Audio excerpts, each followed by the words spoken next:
د استغفار ګټه.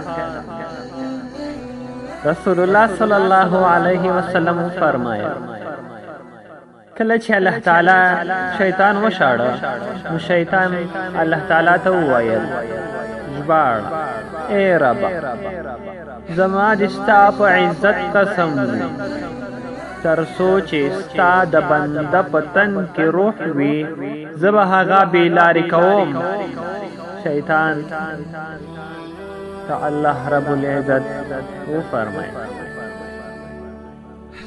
زما د په خپل عزت او جلال باندې قسم چې هر مهال زما بنده استغفار ووایي زه هغه ته بښنه کوم.